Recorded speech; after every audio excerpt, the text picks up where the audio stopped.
दोस्तों जय हिंद वंदे मातरम। मेरा नाम है सौरभ मशहूरी और आप देख रहे हैं ज्ञान जरा हटके। और आज इस वीडियो में हम लोग बात करने जा रहे हैं इस ईरान वॉर के पीछे की द रशियन रिलेट थ्योरी के बारे में। और अगेन थ्योरी शुरू करने से पहले मैं आप लोगों के सामने ये बात सब क्लियर कर दूं कि ये जो थ्योरी है ये ना तो मेरी बनाई हुई हो, ना ही इस थ्योरी के अंदर मेरा किसी भी तरीके का कोई भी अपना इनपुट है। मैं सिर्फ नारद मुनि की तरह ये थ्योरी आप तक पहुंचाने का काम कर रहा हूं। तो देखो भैया, ऐसा है कि कहानी की शुरुआत होती है सोवियत यूनियन के पतन से, क्योंकि इससे पहले यानी कि 9 नवंबर 1989 को वर्ल्ड वॉर 2 के बाद बनी कोल्ड वॉर की सबसे बड़ी निशानी यानी कि बर्लिन वॉर ढह चुकी थी। और बर्लिन वॉल के ढहने के लगभग 10 साल बाद यानी कि 26 दिसंबर 1991 को सोवियत यूनियन का भी पतन हो चुका था। अब ये जो थ्योरी है, इस थ्योरी में ये दोनों ही इवेंट इतना मायने नहीं रखते। असल में मायने रखती है वो मीटिंग जो कि इस पूरे टाइम ड्यूरेशन में रशिया और सोवियत यूनियन के लीडर्स के बीच में हुई। क्योंकि फरवरी 1990 को अमेरिका के सेक्रेटरी ऑफ स्टेट बोले तो जेम्स बेकर और सोवियत यूनियन के उस वक्त के लीडर बोले तो मिखाइल गार्बेचेव के बीच में एक मीटिंग हुई। अब देखो, ऐसा है कि ये जो मीटिंग है,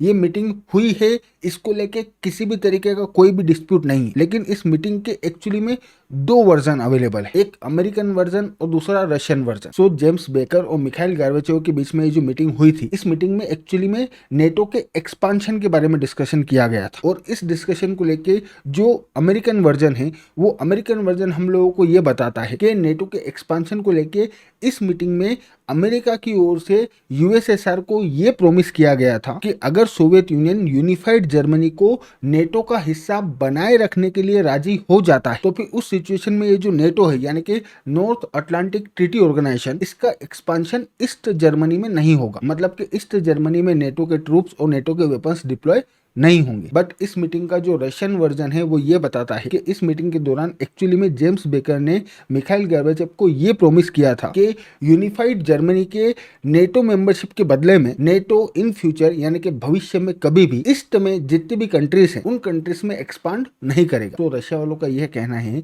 कि भैया, अमेरिका वालों ने रशिया वालों को यह प्रॉमिस किया था कि वो लोग नेटो का ईस्ट में एक्सपांशन नहीं करेंगे। वहीं अमेरिका वालों का कहना है कि भैया, हम लोगों ने सिर्फ ईस्ट जर्मनी में नेटो का एक्सपांशन ना करने की बात कही थी। अब इस मीटिंग को लेकर इन दोनों ही पार्टीज में से कौन सी पार्टी सच बोल रही है, कौन सी पार्टी झूठ बोल रही है, ये तो अपने को नहीं मालूम। लेकिन ये बात सच्चाई है कि साल 1991 में सोवियत यूनियन के पतन के बाद में ईस्ट की ओर नेटो का जो एक्सपांशन है वो लगातार बढ़ता गया। बोले तो एक के बाद एक ओल्ड सोवियत यूनियन कंट्रीज ने नेटो को ज्वाइन करना चालू रखा, जिसको लेकर रशिया को ऑब्वियसली बात है आपत्ति थी। लेकिन सोवियत यूनियन के पतन के बाद में रशिया इस पोजीशन में था ही नहीं कि वो अमेरिका और यूरोपियन यूनियन के इस कदम को यानी कि नेटो के एक्सपांशन को, जो कि रशिया के अगेंस्ट में था, काउंटर कर सके या रोक सके। प्लस इस वक्त तक रशिया के अंदर लीडरशिप को लेकर क्राइसिस भी चल रहा था, क्योंकि सोवियत यूनियन के पतन के बाद में रशिया के जो पहले प्रेसिडेंट बने थे यानी कि बोरिस येल्सिन, उनके बारे में इतिहास कोई बहुत अच्छी बातें नहीं करता और रशिया के लिए उन्होंने कुछ खास विशेष किया भी नहीं। सो रशिया के अंदर ऑलरेडी लीडरशिप क्राइसिस चल रहा था, इकोनॉमी की हालत खराब थी, इस वजह से ये लोग नेटो के एक्सपांशन को नहीं रोक पाए। बट बोरिस येल्सिन के जाने के बाद में रशिया के अंदर प्रेसिडेंट बने व्लादिमीर पुतिन, और व्लादिमीर पुतिन के रशिया का प्रेसिडेंट बनने के बाद साल 2008 में ये जो नेटो कंट्रीज है, अब मतलब नेटो कंट्रीज कहना गलत होगा क्योंकि एक्चुअली में ये सिर्फ और सिर्फ अमेरिका और ब्रिटेन वालों का प्लान था। सो साल 2008 में अमेरिका और ब्रिटेन वालों ने मिलकर एक बार फिर से नेटो के एक्सपांशन करने का प्लान बनाया, जिसमें जॉर्जिया और यूक्रेन को नेटो का हिस्सा बनाने की बात कही गई। सो अब तक तो ऑब्वियसली बात है, रशिया वाले चुप थे क्योंकि इस पोजीशन में थे ही नहीं कि ये लोग अमेरिका को और इन लोगों को काउंटर कर सके। लेकिन अब यानी कि साल 2008 आते आते रशिया की फाइनेंशियल स्थिति भी बहुत अच्छी हो चुकी थी और रशिया के अंदर जो लीडरशिप क्राइसिस था वो भी खत्म हो चुका था, क्योंकि पुतिन एक स्ट्रॉन्ग लीडर के तौर पे उभर के आए थे, जिन्होंने कंट्री को यूनाइट भी किया और रशिया को एक पॉलिटिकल स्टेबिलिटी भी प्रोवाइड कराई। सो क्योंकि अब ये लोग अच्छी पोजीशन में थे, इस वजह से इन लोगों ने इस बार नेटो के एक्सपांशन की इस बात का ना सिर्फ विरोध किया, बल्कि अगस्त 2008 में पुतिन ने रशियन फोर्सेस को जॉर्जिया में इंटर करने का आदेश भी दे दिया, जिसका सिर्फ और सिर्फ एक ही मकसद था कि अब रशिया नेटो के एक्सपांशन को किसी भी सूरत में बर्दाश्त नहीं करेगा। सो 5 दिन तक वॉर चली और वॉर के बाद में जॉर्जिया वालों को एटलीस्ट ये बात बहुत अच्छी तरीके से समझ में आ गई कि भैया अपने को नेटो ज्वाइन नहीं करना। प्लस जॉर्जिया में जो हुआ, मतलब कि जिस तरीके से रशिया ने जॉर्जिया की लंका लगाई, वो देख के उस वक्त यूक्रेन वालों को भी ये बात बहुत अच्छी तरीके से समझ में आ गई कि भैया अपने को ये नेटो वेटो के चक्कर में नहीं पड़ना है। और इसी वजह से यूक्रेन के अंदर प्रो वेस्टर्न लीडर होने के बावजूद उन्होंने रशिया के साथ नजदीकियां बढ़ाना शुरू कर दिया, जो भी सी बात है अमेरिका वालों को पसंद नहीं आया, क्योंकि इन लोगों का शुरू से यही प्लान था कि अल्टीमेटली नेटो फोर्सेस को अपन लोगों को रशिया की बॉर्डर पे ले जाके खड़ा करना है। तो इन लोगों का यही प्लान था और इसी प्लान को एग्जीक्यूट करने की कोशिश ये लोग कर रहे थे। बट जॉर्जिया वाले पूरे घटनाक्रम और उसके बाद यूक्रेन की लीडरशिप का रशिया की ओर टिल्ट करने की वजह से इन लोगों का प्लान फेल हो गया, सक्सेसफुल साबित नहीं हुआ। सो इन लोगों ने यानी कि वेस्टर्न कंट्रीज ने, स्पेशली अमेरिका वालों ने यूक्रेन के अंदर प्रोटेस्ट करवा के डेमोक्रेटिक तरीके से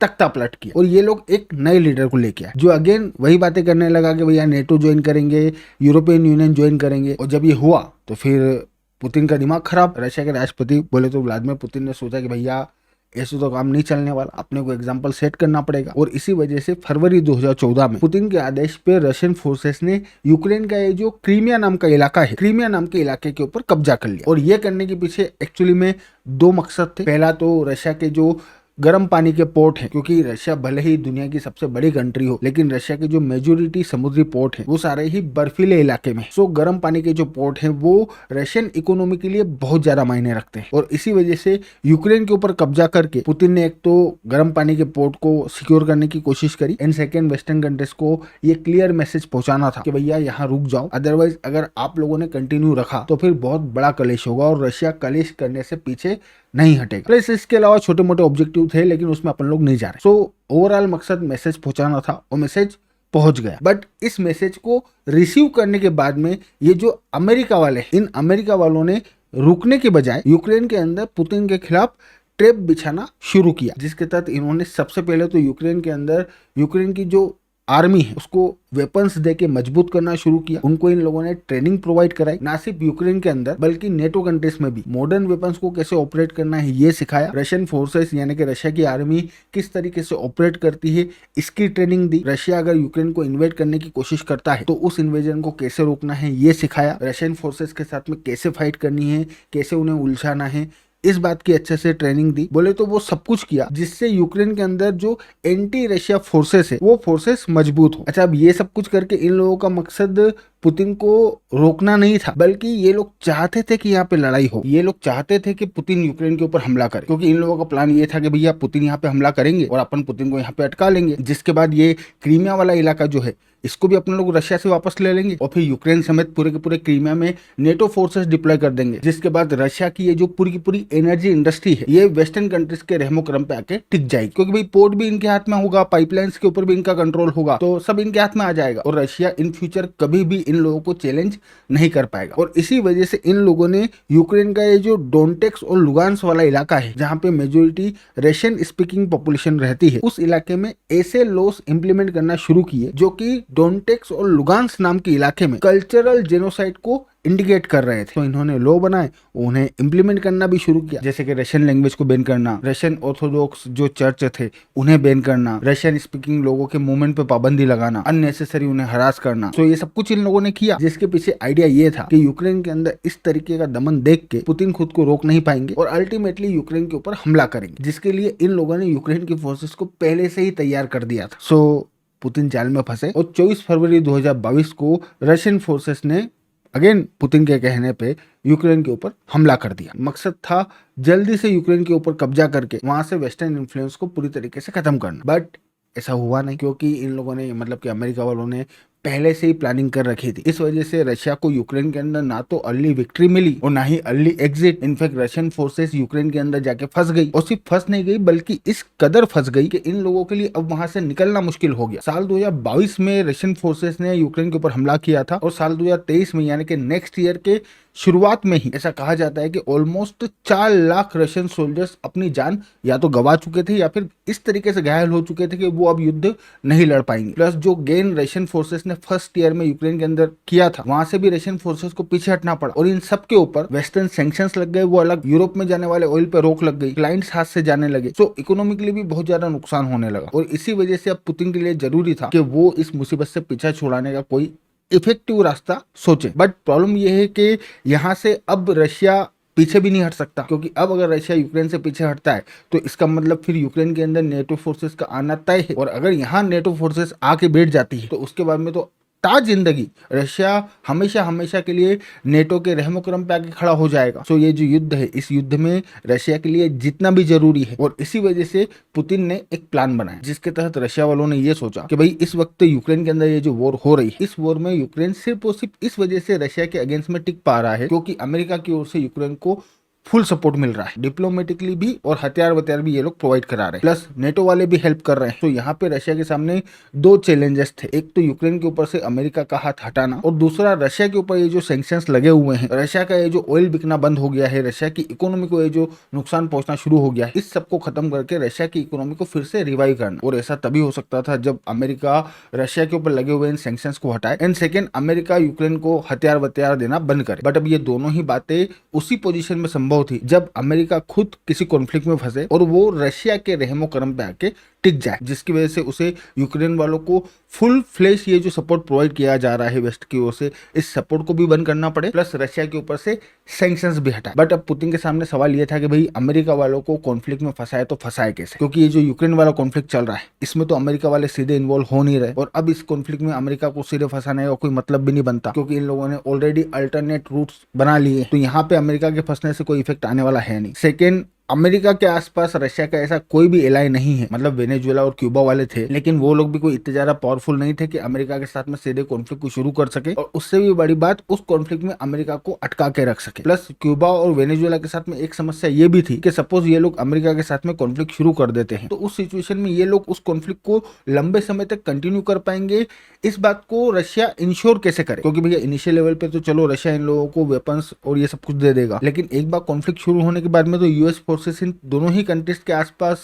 ब्लॉकेज लगा देगी, तो उसके बाद में यहाँ पे वेपन्स पहुंचाना ऑलमोस्ट नामुमकिन हो जाएगा, जिसकी वजह से अल्टीमेटली इन कंट्रीज की फोर्सेस कोलैप्स कर जाएगी। सो ये वाला प्लान सक्सेसफुल हो नहीं सकता था। देन रशिया खुद अमेरिका के साथ में अमेरिका की जमीन पे कॉन्फ्लिक्ट में नहीं जा सकता क्योंकि एक तो ऑलरेडी यूक्रेन वॉर में रशिया फंसा हुआ था, एंड सेकेंड अमेरिका के साथ में डायरेक्ट कॉन्फ्लिक्ट में जाने का मतलब न्यूक्लियर वॉर का खतरा, तो ये चीज भी ये लोग नहीं कर सकते थे। नाउ अब बचा साउथ चाइना सी का इलाका और मिडिल ईस्ट का इलाका। अब ये जो साउथ चाइना सी वाला इलाका है इसमें ये बात 100% सच है कि इस ताइवान वाले मामले में ये लोग अमेरिका को कॉन्फ्लिक्ट में उलझा सकते थे, बट यहाँ पे भी दो समस्या थी। सबसे पहली समस्या तो चाइना खुद, क्योंकि चाइना ऐसी पार्टी नहीं है जो कि रशिया वालों की बातों में आके रशिया वालों के चक्कर में अमेरिका के साथ में सीधे कॉन्फ्लिक्ट शुरू करे। एंड सेकेंड, चलो यहाँ पे अगर कॉन्फ्लिक्ट शुरू हो भी जाए तो भी रशिया के ऊपर से सैंक्शंस हटने वाला केस तो बन ही नहीं रहा। भाई हो सकता है ताइवान को बचाने के लिए अमेरिका अपनी फोर्सेस उतार दे, इस कॉन्फ्लिक्ट में यहाँ पे आके इन्वॉल्व हो जाए, जिसकी वजह से यूक्रेन के ऊपर से इन लोगों का ध्यान हटे, शायद नेटो फोर्सेस भी यहाँ पे आ जाए, लेकिन इसके बावजूद ऐसा तो कुछ भी नहीं होने वाला, जिसकी वजह से अमेरिका और ये तमाम वेस्टर्न कंट्रीज रशिया के ऊपर से सैंक्शंस हटाने के लिए मजबूर हो। सो ये वाला प्लान भी इन लोगों ने कैंसिल किया। नाउ अब बची एकमात्र बेस्ट लोकेशन और वो था मिडिल ईस्ट, जहां अगर छोटा सा भी कॉन्फ्लिक्ट होता है तो उस सिचुएशन में दुनिया के अंदर ऑयल की जो सप्लाई है वो बहुत बड़े लेवल पे इफेक्ट होगी और दुनिया के अंदर रशियन ऑयल की जो अहमियत है वो बढ़ जाएगी, जिसके बाद ऑटोमेटिकली वेस्टर्न कंट्रीज को और अमेरिका वालों को रशिया के ऊपर लगाए गए सैंक्शंस को हटाना पड़ेगा। सो ये जो मिडिल ईस्ट है, मिडिल ईस्ट सबसे बेस्ट लोकेशन थी, और मिडिल ईस्ट में इजराइल ही सिर्फ एकमात्र वो पार्टी है जिसके ऊपर अगर खतरा पैदा होता है तो उस सिचुएशन में अमेरिका पूरी तरीके से कॉन्फ्लिक्ट में ना सिर्फ इन्वॉल्व होगा बल्कि इजराइल को बचाने के लिए हर हद तक जाएगा। बट यहाँ पे भी पुतिन के सामने सबसे बड़ी समस्या ये कि रशिया ऐसी स्थिति कैसे पैदा करे जो इजराइल के अस्तित्व के लिए खतरा बन जाए, क्योंकि उस वक्त इजराइल के पड़ोस में रशिया का सिर्फ एकमात्र एलाय था और वो था सीरिया, जो इस कंडीशन में नहीं था कि वो इजराइल के साथ में फुल फ्लेज कॉन्फ्लिक्ट शुरू कर सके, क्योंकि सीरिया के अंदर बशर अल असद की जो रिजिम थी वो रिजिम खुद वहां मौजूद रशियन फोर्सेस के भरोसे चल रही थी। तो ये इजराइल के साथ में सीधे कॉन्फ्लिक्ट में जाने की पोजीशन में थे नहीं। इस वजह से मिडिल ईस्ट में सिर्फ और सिर्फ ईरान ही एकमात्र वो रशियन एलाय था जिसके पास ये कैपेबिलिटी थी कि वो इजराइल के साथ ना सिर्फ कॉन्फ्लिक्ट में जा सके बल्कि ऐसी परिस्थिति पैदा कर सके कि इजराइल के अस्तित्व पे बात आ जाए। प्लस क्योंकि ईरान वालों के पास मिडिल ईस्ट में अच्छे खासे प्रॉक्सी भी थे, जैसे कि गाजा के अंदर हमास वाले हो गए, लेबनान के अंदर हिजबुल्ला वाले हो गए, इराक के अंदर इनके जो प्रॉक्सी है वो हो गए, यमन के अंदर हुती रेबल्स हो गए। इस वजह से ईरान के पास ये कैपेबिलिटी थी कि वो इजराइल के अगेंस्ट में मल्टी डायरेक्शनल युद्ध शुरू कर सके, और अगर ऐसा होता है तो उस सिचुएशन में अमेरिका को ना सिर्फ आना पड़ेगा बल्कि खुद को कॉन्फ्लिक्ट में पूरी तरीके से इन्वॉल्व भी करना पड़ेगा। प्लस मिडिल ईस्ट एक ऐसी लोकेशन है जहां पे अगर कॉन्फ्लिक्ट होता है तो दुनिया की जो ऑयल सप्लाई है वो बहुत बड़े लेवल पे इफेक्ट होगी, और जब ऑयल सप्लाई बड़े लेवल पे इफेक्ट होगी तो उस सिचुएशन में रशियन ऑयल और गैस की जो अहमियत है, जो डिमांड है, वो ना सिर्फ बढ़ जाएगी बल्कि दुनिया के अंदर ऑयल और गैस के प्राइस को स्टेबल रखने के लिए वेस्टर्न कंट्रीज को रशिया के ऊपर से सैंक्शंस हटाना पड़ेंगे। सो मिडिल ईस्ट बिल्कुल परफेक्ट लोकेशन थी, बट यहाँ पे भी एक बहुत बड़ा केस था, और वो केस ये था कि मिडिल ईस्ट में भी ये जो रेड सी और पर्शियन गल्फ वाला इलाका है, अगर कॉन्फ्लिक्ट इसके आसपास शुरू होता है तो ऑयल और गैस की सप्लाई इफेक्ट होगी। अदरवाइज अगर कॉन्फ्लिक्ट सिर्फ इजराइल की तरफ रहता है तो उस सिचुएशन में अमेरिका तो इन्वॉल्व हो जाएगा, लेकिन दुनिया में गैस और ऑयल की डिमांड पे कोई भी फर्क नहीं आने वाला। सो ये भी एक चैलेंज था। प्लस रशिया वालों के सामने इससे भी बड़ा चैलेंज ये था कि ये लोग ईरान वालों को इजराइल वालों के साथ फुल फ्लेश कॉन्फ्लिक्ट शुरू करने के लिए राजी कैसे करें, क्योंकि ये बात 100% सच है कि ईरान वालों ने जो पूरा इंफ्रास्ट्रक्चर अपना डेवलप किया है, इसके पीछे इन लोगों का सबसे बड़ा मकसद यही है कि इन्हें इजराइल का खात्मा करना है। बट फिर भी आपको सामने वाली पार्टी को ऐसी कन्विंसिंग सिचुएशन तो बताना पड़ेगी ना जिसमें वो वॉर शुरू करने के लिए तैयार हो जाए। प्लस ईरान की जो आर्थिक स्थिति है वो भी कोई इतनी ज्यादा अच्छी है नहीं, ईरान के ऊपर भी काफी लंबे समय से सैंक्शंस लगे हुए हैं, तो ज्यादा पैसा कौड़ी तो इनके पास में भी नहीं है। इस वजह से अब ये सिचुएशन कैसे बने, इसको लेकर रशिया वाले सोच विचार में लगे हुए थे। अब इसे आप रशिया वालों की किस्मत कह लो या कुछ भी, जो बाइडेन के शासनकाल के दौरान जो बाइडेन ने मिडिल ईस्ट के अंदर डोनाल्ड ट्रंप की पॉलिसी को आगे बढ़ाते हुए सऊदी अरेबिया और इजराइल के बीच में जो डिप्लोमेटिक रिलेशन है उनको नॉर्मलाइज करने की कोशिशें शुरू कर दी। और जैसे ही ये हुआ, रशिया वालों के सामने अपॉर्चुनिटी क्रिएट हो गई। ईरान और रशिया के जो इंटरेस्ट है वो इमीडिएटली अलाइन हो गए, क्योंकि अगर मिडिल ईस्ट के अंदर सऊदी अरेबिया और इजराइल के बीच में डिप्लोमेटिक रिलेशन एस्टेब्लिश हो जाते हैं तो फिर तो ये पैलेस्टाइन वाला इशू जो है ये पीसफुल रिजोल्यूशन की ओर आगे बढ़ जाएगा, वो भी सऊदी अरेबिया की लीडरशिप में, जिसकी वजह से ईरान वालों का ये जो मिडिल ईस्ट और इस्लामिक वर्ल्ड का लीडर बनने का सपना था उस सपने के भी लग जाएंगे। और इतने सालों तक इन लोगों ने इन प्रॉक्सीज के अंदर ये जो इन्वेस्टमेंट किया है ये पूरा का पूरा इन्वेस्टमेंट भी बर्बाद हो जाएगा। तो ईरान वालों के सामने भी अब इजराइल के साथ में कॉन्फ्लिक्ट शुरू करने के अलावा कोई ऑप्शन नहीं था, और रशिया वाले तो इसी पल का इंतजार कर रहे थे। इन लोगों ने इमीडिएटली ईरान वालों को ये एश्योरेंस दिया कि भाई अगर ईरान इजराइल के साथ में कॉन्फ्लिक्ट में जाता है तो फिर उस सिचुएशन में रशिया जो है, रशिया ईरान को डिप्लोमेटिक सपोर्ट भी प्रोवाइड कराएगा, और मिलिट्री से संबंधित जो सपोर्ट है यानी कि इंटेलिजेंस इनपुट हो गया, सैटेलाइट इमेजरी हो गई, इनकी लोकेशंस हो गई, अमेरिका और इजराइल की जो आर्मी है ये सारी डिटेल रशिया ईरान वालों को प्रोवाइड कराएगा। सो अब क्योंकि ईरान वालों के पास एक तरफ टाइम नहीं था और दूसरी तरफ रशिया का एश्योरेंस था, इस वजह से इन्होंने हमास वालों को आदेश दिया, और ईरान वालों के कहने पर हमास वालों ने 7 अक्टूबर 2023 के दिन इजराइल के ऊपर वो आतंकवादी हमला किया, जिसके बाद मिडिल ईस्ट का जो भविष्य है वो हमेशा के लिए बदल गया। इजराइल की जो फोर्सेस है वो गाजा के अंदर इंटर हुई, इधर हिजबुल्लाह वालों ने भी इजराइल के अगेंस्ट में फ्रंट खोल दिया, जिसकी वजह से अमेरिका वाले भी अब ओबीसी बात है यहाँ पे इन्वॉल्व होना इनका तो बनता ही है, तो इन्वॉल्व होना इन लोगों ने भी शुरू कर दिया। देन अब बारी आई इस कॉन्फ्लिक्ट को नेक्स्ट लेवल पे ले जाने की, और इसी के तहत इस कॉन्फ्लिक्ट के दौरान ईरान वालों ने एक दिन all of the sudden Israel के ऊपर इतिहास में पहली बार एक साथ 300 रॉकेट फायर करे, इस मकसद के साथ में कि भाई अब अपने को भी इस वॉर में फुल फ्लेश तरीके से इन्वॉल्व होना है और इजराइल के साथ अपने को युद्ध शुरू करना है। सो इन लोगों ने इस मकसद के साथ में रॉकेट फायर कर दिए। बट अब ऐसे आप जो बाइडेन की समझदारी कहो या कुछ भी, जो बाइडेन को यह बात अच्छी तरीके से समझ में आ गई कि अगर यहाँ पे ईरान और इजराइल के बीच में कॉन्फ्लिक्ट शुरू हो जाता है तो उस सिचुएशन में एक तो अपने को यानी कि अमेरिका वालों को भी इस वॉर में फुल फ्लेश तरीके से इन्वॉल्व होना पड़ेगा, प्लस क्योंकि इस कॉन्फ्लिक्ट में ये पर्शियन गल्फ वाला इलाका इफेक्ट होगा, इस वजह से दुनिया में ऑयल की सप्लाई भी डिसरप्ट हो जाएगी और क्रूड ऑयल के भाव आसमान छूने लगेंगे वो अलग। सो इस वजह से जैसे ही ईरान वालों ने इजराइल के ऊपर हमला किया वैसे ही अमेरिका वालों ने वाया ओमान ईरान को अप्रोच किया, और ईरान वालों को इन लोगों ने यह बात बोली कि भाई अगर ईरान यहाँ पे शांति रखता है तो इस कॉन्फ्लिक्ट के खत्म होने के बाद में अमेरिका ईरान के साथ नई न्यूक्लियर डील भी करेगा और ईरान के ऊपर लगे हुए जो सैंक्शंस है इन सैंक्शंस को भी हटा देगा। और इसी का डेमोस्ट्रेशन देते हुए जो बाइडेन ने ईरान वालों को कुछ बिलियंस ऑफ डॉलर अमाउंट पे करने के लिए कमिटमेंट भी दे दिया। सो ईरान वालों को लगा कि भाई इसमें अपना फायदा है और इजराइल के साथ कॉन्फ्लिक्ट में जाने का कोई मतलब नहीं बन रहा, कुछ करना होगा तो आगे भविष्य में देखेंगे। और यहाँ हम लोगों को ईरान वालों की जो परिस्थिति है उसे भी थोड़ा सा समझने की जरूरत है, क्योंकि भैया देखो मकसद सब अपनी जगह, लेकिन दुनिया पैसे कौड़ी से चलती है। और लास्ट 5 साल में यानी कि डोनाल्ड ट्रंप के उस ईरान न्यूक्लियर डील से अमेरिका को विड्रॉल करने के बाद से ईरान के ऊपर जो सैंक्शंस लगे उसकी वजह से इनकी आर्थिक स्थिति ऑलरेडी बहुत ज्यादा खराब थी, इन्फ्लेशन दिन ब दिन बढ़ रहा था, हर दूसरे दिन ईरान के अंदर प्रोटेस्ट हो रहे थे। सो इन्होंने सोचा कि भाई अगर ये सैंक्शंस हट जाते हैं अपने ऊपर से और अपने को पैसा कौड़ी वापस से मिलने लगता है तो इससे बेस्ट कुछ भी नहीं हो सकता। और रही बात इजराइल की तो इसको अपन लोग आगे फिर देख लेंगे। सो ये सब सोच के ईरान वाले अमेरिका वालों के साथ में डील करके पिक्चर से बाहर हो गए। जो पुतिन के लिए किसी डिजास्टर से कम नहीं था, क्योंकि इसके भरोसे तो यूक्रेन में पूरा का पूरा खेल टिका हुआ था। बट अब पुतिन करे तो करे क्या। अगेन अभी से आप पुतिन की अच्छी किस्मत कह लो, ईरान और मिडिल ईस्ट में बैठे हुए लोगों की खराब किस्मत कह लो। पहले तो जो बाइडेन सेकेंड टर्म के लिए चुनाव नहीं लड़ सके एंड उसके ऊपर कमला हैरिस की जगह डोनाल्ड ट्रंप चुनाव जीत के वापस आ गए। जिसके बाद अगेन रशिया वालों ने ईरान वालों को अप्रोच किया कि भाई डोनाल्ड ट्रंप जो है, डोनाल्ड ट्रंप मानने वाली पार्टी नहीं है और अपने पास इंटेलिजेंस इनपुट है कि ये इजराइल वालों के साथ में मिलकर ईरान वालों के ऊपर हमला करेगा। प्लस साथ ही साथ रशिया वालों ने ईरान वालों को ये बात भी समझाई कि इस हमले को टालने का अपने पास एक रास्ता है और वो रास्ता ये है कि भाई अपने पास ये जो यूरेनियम रखा हुआ है और अपन ईरान के अंदर ये जो यूरेनियम इनरिच कर रहे हैं, अपने को यूरेनियम के इनरिचमेंट की इस रफ्तार को ना सिर्फ बढ़ाना पड़ेगा बल्कि दुनिया को और स्पेशली डोनाल्ड ट्रंप को इस बात की धमकी देनी पड़ेगी कि भाई या तो हमारे साथ में डील कर या फिर हम लोग यूरेनियम के इनरिचमेंट को और ज्यादा आगे लेके जाएंगे। क्योंकि जिस आदमी ने डील करने की बात करी थी वो तो चुनाव जीत ही नहीं पाया, वो तो पिक्चर से बाहर हो गया और अब चुनाव जीत के फिर से वही आदमी आके बैठा है जिसने पुरानी वाली डील कैंसिल कर दी थी। सो रशिया वालों ने इंटेलिजेंस प्रोवाइड कराई और उसी इंटेलिजेंस के बेसिस पे इन लोगों ने एक बार फिर से यूरेनियम की बात करना शुरू कर दिया। प्लस ये थ्योरी ये भी बोलती है कि साथ ही साथ रशिया वालों ने ऑब्वियसली बात है डायरेक्टली नहीं बट इनडायरेक्टली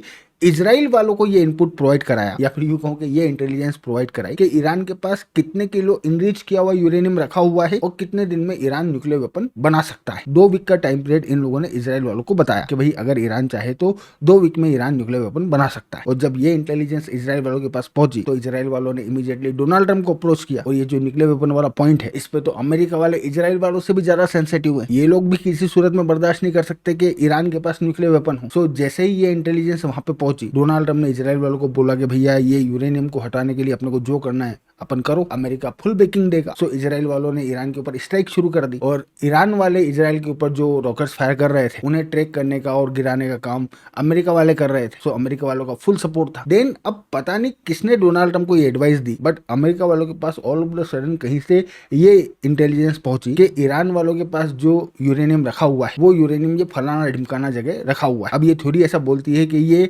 रोंग इंटेलिजेंस भी रशिया की इंटेलिजेंस एजेंसीज ने ही अमेरिका वालों को प्रोवाइड कराई थी, जिसके बेसिस पे डोनाल्ड ट्रंप ने जो B-2 बम्बर्स हैं अमेरिका के उनको भेज के ईरान के ऊपर सीधे स्ट्राइक कर दी। और ऐसा करने के पीछे रशिया वालों का मकसद ये था कि अगर अमेरिका ईरान के ऊपर सीधे स्ट्राइक करेगा तो उस सिचुएशन में ईरान को भी रिटेलिएशन स्ट्राइक करते हुए मिडिल ईस्ट में अमेरिका के जो मिलिट्री बेसेस हैं इनको टारगेट करना शुरू करना पड़ेगा और यहाँ पे फुल फ्लेश कॉन्फ्लिक्ट हो जाएगा। चल बट अगेन रशिया वालों की बदकिस्मती, ये ओमान वालों का मीडिएशन साला फिर काम कर गया। इन लोगों ने बातचीत करके मामला सेटल करवा दिया और वो जो वॉर थी जो कि लंबा चलने चाहिए थी वो सिर्फ 12 दिन में खत्म हो गई। अब रशिया वालों के सामने फिर मुसीबत, क्योंकि गाड़ी घूम फिर के वहीं आ गई, वॉर शुरू होते होते रह गई। बट यहाँ पे रशिया वालों के पास अपर हैंड ये था कि इन लोगों को ये बात बहुत अच्छी तरीके से पता थी कि अमेरिका वालों ने ईरान के ऊपर ये जो बमबारी करी है, जो स्ट्राइक करी है B-2 बम्बर से, उसमें ईरान के अंदर जो इनरिच किया हुआ यूरेनियम रखा हुआ था उस यूरेनियम को कुछ भी नहीं हुआ, वो यूरेनियम अभी भी सही सलामत है। सो ये बात एक बार फिर से इन लोगों ने इनडायरेक्टली इजराइल वालों को बताई। प्लस इस बार इन लोगों ने